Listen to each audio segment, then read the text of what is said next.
오늘 우리가 살펴볼 에스겔서 38장 말씀에서는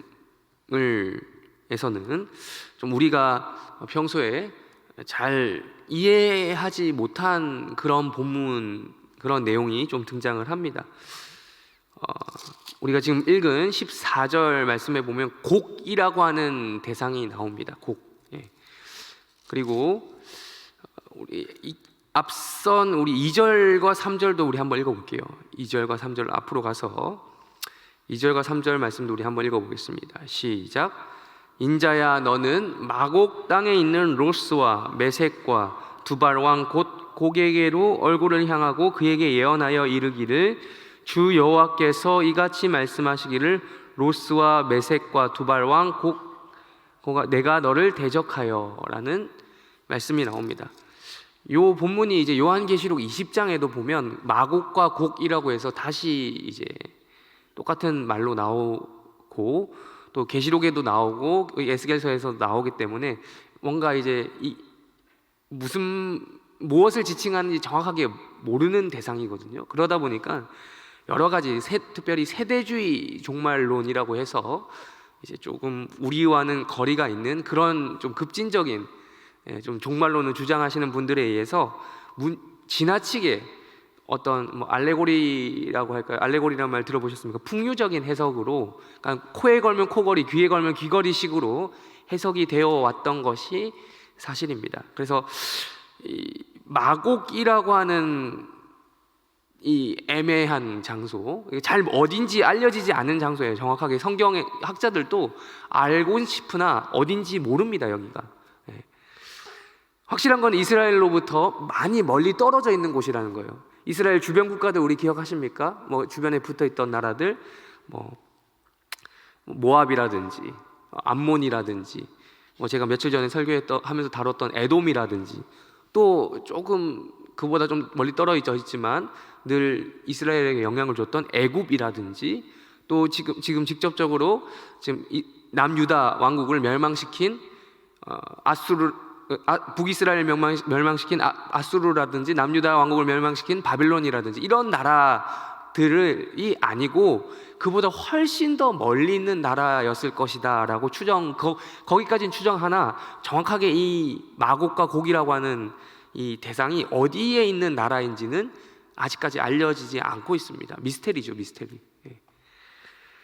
근데 이제 이런 세대주의 종말론을 주장하시는 분들이 어떻게 이야기하냐면, 코에 걸면 코걸이, 귀에 걸면 귀걸이식으로 해석을 하는데, 로스라고 하는 이 명칭을 보고 뭐라고 해석을 하냐 들어보셨습니까? 로스 어디 같아요? 지금의 러시아로 해석을 합니다. 러시아 비슷하죠. 로스, 러시아. 러시아라고 하는 나라의 이 어원 자체가 루스라고 하는 민족에서부터 러시아라고 하는 이 나라명이 정해졌거든요. 그래서 러시아, 로스 이런 식으로 이렇게 하고요. 메색은 그럼 자연스럽게 어디가 되겠어요? 또 비슷하죠, 발음이. 러시아의 수도 어디입니까? 메색, 모스크바다 라는 식으로 또 이런 식으로 해석을 합니다. 여러분들 들어보신 분들도 있고 안 들어보신 분들도 있겠지만 이런 식으로 이제 갖다 붙이는 거죠. 그러면서 이제 또 두발왕 곡은 누구냐? 이제 곡이라고 하면 이거는 조금, 여기는 또 원어를 좀 갖다 붙입니다. 곡이라고 하는 자체가 높은 산이란 뜻이에요. 산, 높다. 그러니까 그때 당시 왕을 부르는 명칭이라는 거죠. 그래서 이게 지금의 흔히 말하는 푸틴이다, 이런 식으로 또 이야기를 합니다. 특별히 이 이야기가 또 다시 한번 이제 굳이 제가 또 이 이야기를 또 꺼내고 다시 한번 좀 이게 회자되는 이유는 요즘 상황 때문에 더더욱 그런 것 같습니다. 러시아와 어디입니까? 우크라이나가 지금 전쟁을 하고 있지 않습니까? 그러면서 다시 한번 이 제2차 세계대전이 끝난 다음에 제3차 세계대전이 열리겠구나, 다시 한번 그런 세계 전쟁의 화염 속으로 빠질 수도 있겠구나 하면서 또 이런 이야기들을 하시는 분들이 다시 등장했다는 것입니다. 그러나 그것은 너무 지나친 해석이다. 말 그대로 코에 걸면 코걸이식, 귀에 걸면 귀걸이식의 성경 해석이다라고 할 수 있겠습니다. 여기서 말하는 로스는요, 로스를 직역하면 그냥 우두머리, 뭐 이런 뜻이 됩니다. 왕의 뭐 옛날식 표현이겠죠. 우두머리, 군주를 말하는 표현이에요. 그래서 이거를 그냥 한글 성경에서는 로스라고 갖다 붙여 그대로 번역을 해놨는데, 이런 것들을 가지고 무리하게 꼭 어디를 가리킨다라고 해석할 것까지는 없는 것 같습니다. 확실한 거는 여기서 우리가 이거죠. 아까 말씀드렸다시피 이 지역은 이스라엘로부터, 그 가나안 땅으로부터 아주 멀리 떨어져 있는, 뭐 지금의 이제 터키 지방이나 터키 북부 지방, 그리고 그 위에 뭐 아르메니아 뭐 이런 지방이 있어요. 그런 나라들이 있습니다. 그쪽 지방이었을 것이다 정도로만 추정을 합니다.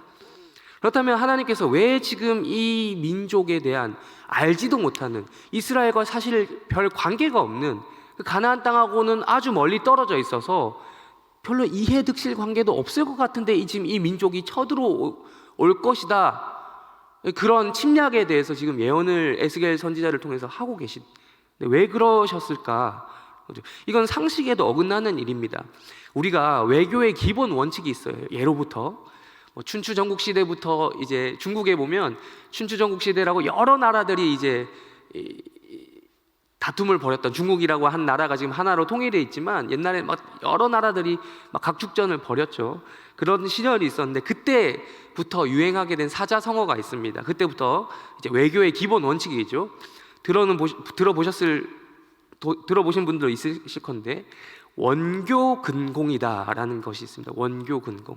외교의 기본 원칙이 있는데 그게 뭐냐면 멀리 있는 나라하고는 어떻게 지낸다? 잘 지낸다. 멀리 떨어져 있는 나라가 굳이 전력을 소모할 필요가 없는 거죠. 잘 지내는 겁니다. 그러면 근공은 무슨 뜻이겠습니까? 가까이 있는 나라하고는 공격한다, 싸운다라는 뜻입니다. 이게 바로 외교의 기본 원칙입니다. 그러니까 멀리 있는 나라와 굳이 힘 들여가면서 싸우는 것은 서로에게 손해라는 거죠. 손해. 지금 마곡, 두발, 마곡의 지배자 로스 메색, 그리고 두발의 지배자 곡, 누군지도 모르는 이들, 이스라엘 입장에서는 정말 흔히 하는 말로 생뚱맞은 거죠. 누군지도 모르는 대상이 자기를 지금 이렇게 공격을 해오는 이런 상황이 벌어질 거라는 겁니다. 이런 기본적인 외교의 상식도 깨트릴 정도라는 것이죠. 하나님께서 그 이유에 대해서 우리가 읽은 말씀 16절에서 그 얘기를 해주고 계시죠. 16절, 우리 다시 한번 16절 읽어보겠습니다. 16절 시작. 구름이 땅을 덮음같이 내 백성 이스라엘을 치러 오리라. 고가 끝날에 내가 너를 이끌어다가 내 땅을 치게 하리니 이는 내가 너로 말미암아 이방 사람의 눈앞에서 그들이 다 나를 알게 하리. 바꿔 말하면 지금 하나님이 이스라엘을 치러 곡을 보내는데, 마곡, 곡 이런 것들을 보내는데 알지도 못하는 이 사람들을, 이방 사람들을 들어 쓰는 이유는 그들의 눈에 뭘 나타내게 하겠다고요? 하나님의 거룩함. 반대로 말하면 뭡니까? 반대로 말하면 이스라엘이 지금 뭘 못하고 있다는 겁니까? 하나님의 거룩함을 드러내 보여주고 있지 않다라는 거예요. 제가 이 며칠 동안 계속해서 에스겔서 말씀드리면서 공통된 주제 하나를 지금 계속해서 말씀드리고 있습니다. 하나님이 이 이스라엘 민족 가운데 뭐가 없습니까? 거룩함이 없어요. 바꿔 말하면 거룩한 영이 없습니다. 새 마음이 없어요. 그러다 보니까 자꾸 새 영, 새 마음, 바꿔 말하면 성령이죠. 거룩한 영이 그들 가운데 없으니 자꾸 그 거룩함을 드러내 보여야 하는데 자꾸 실패하는 거죠. 그런데 그래서 북이스라엘이 먼저 망하고 남유다가 결국은 또한 이어서 바벨론에 의해서 포로 생활 붙잡혀가고 결국 나중에 망하게 되는 것입니다. 이 거룩함을 드러내 보여주지 못했기 때문에 하나님이 알아서 하겠다는 거죠. 지금 누구를 들어서라도 곡과 마곡이라고 하는, 그러니까 이스라엘 입장에서는, 유다 민족 입장에서는 전혀 예상치도 못한 자들이죠. 저기 멀리 알지도 못하는데 와서 자기들을 공격한다는 것이죠. 이스라엘의 하나님의 거룩함을 나타내 보여주지 못했기 때문에 이런 상황을 들어서라도 하나님이 지금 심판하시겠다는 거예요. 그러니까 이들 입장에서는 전혀 예상했지 못한 흔히 하는 말로 변수죠, 변수. 우리가 계산을 하지 않습니까? 뭐든 어떤 행동을 할 때, 어떤 우리가 사업을 할 때나 어떤 행동을 할 때나 특별히 전쟁을 할 때도 그렇고 나라가 계산을 합니다. 이게 이해득실을 정확히 따집니다. 이런 행동을 했을 때, 이런 전쟁을 일으켰을 때 분명히 얻는 것이 무엇이다. 여러분 아까 러시아 얘기도 했지만 푸틴이라고 하는 사람이 아무 이유 없이 그냥 자기의 힘을 과시하기 위해서만 그 전쟁을 일으켰겠습니까? 다 이미 손익계산이 된 상태에서 전쟁을 일으켰겠죠. 아무 이유 없이 일으키지는 않았을 겁니다. 분명히 이런 상황이나 저런 상황도 아마 어느 정도는 예상했을지도 모르겠습니다. 그러니까 전쟁이라는 게 그렇고 우리가 살아가는 삶의 현장에서 일어나는 모든 것들이 이해득실이고 손익계산이 이루어진 상태에서 되는 겁니다. 그런데 이스라엘도 그걸 몰랐겠습니까? 알고 있었을 겁니다. 그런데 하나님께서는 지금 이 말씀을 통해서 백성들에게 전해주고 싶은 말이, 그런 너희들이 예상치 못한 변수도 내가 들어서 너희를 어떻게 할 수 있다는 거예요. 그 말씀입니다. 계산의 없던. 이러니 이스라엘 입장, 유다 민족들의 입장에서는 어떻습니까? 하나님의 거룩함을 무시하고도 어떻게 잘 할 수 있을 줄 알았는데 지금 그 계획이 다 틀어지게 생긴 거죠.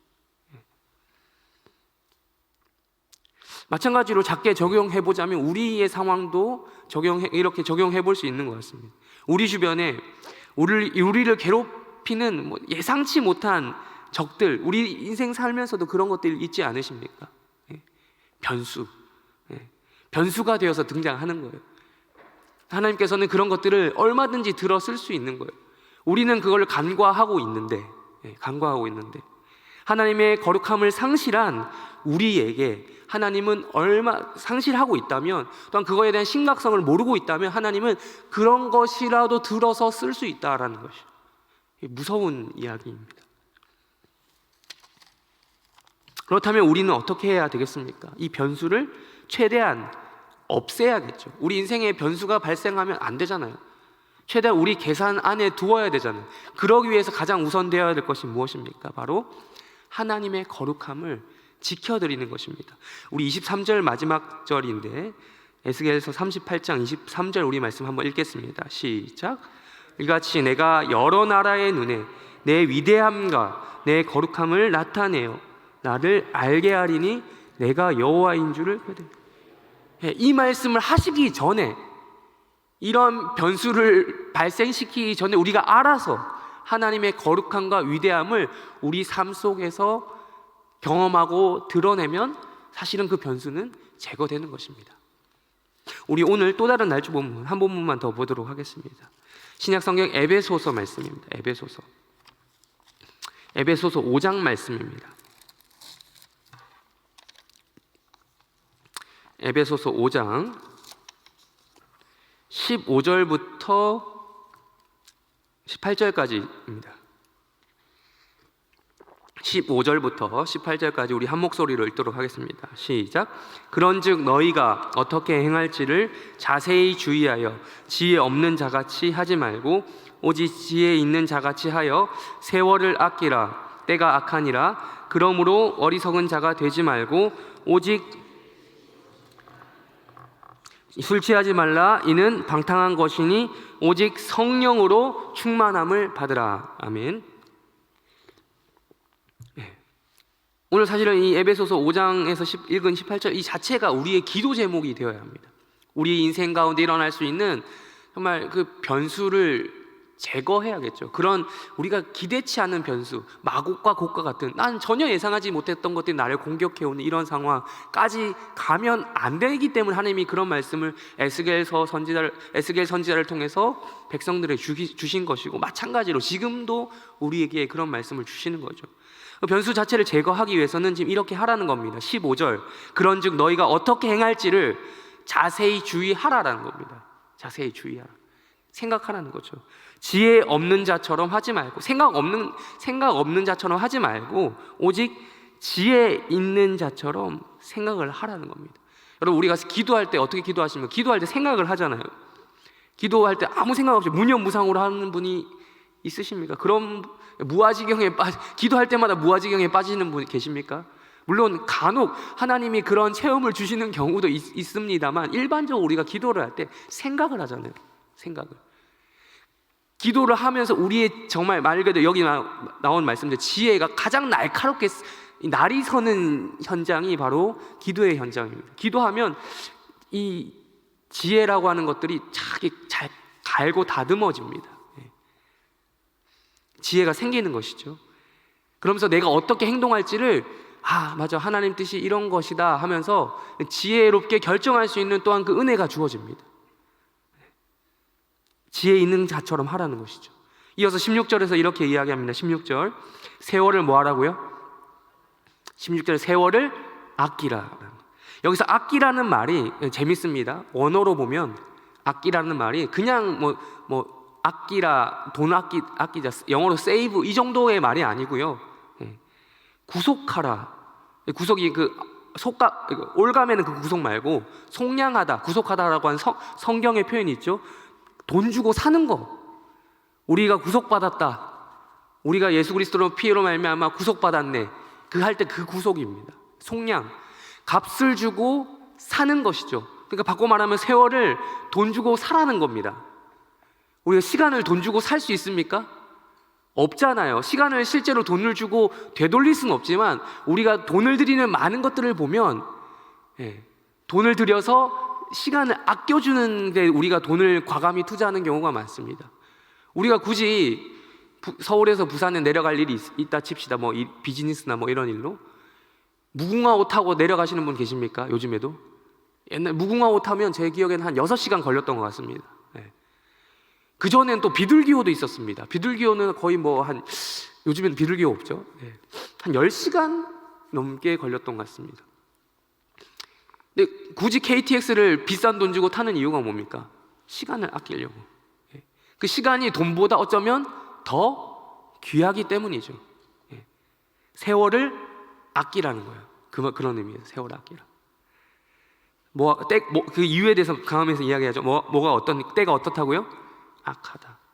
때가 좋지 못하다는 거예요. 지금 시간에는 정말 세월을 아끼는 거예요. 바꿔 말해볼까요? 기도는 무엇입니까? 여러분 기도하러 나오셨잖아요. 이게 세월을 아끼는 행동입니까? 세상 사람들 보세요. 지금 여러분은 어떤 요즘에 유튜브나 이런 데 많이 나오죠. 회장님들의 그런 스케줄 이런 거 한번 보신 적 있습니까?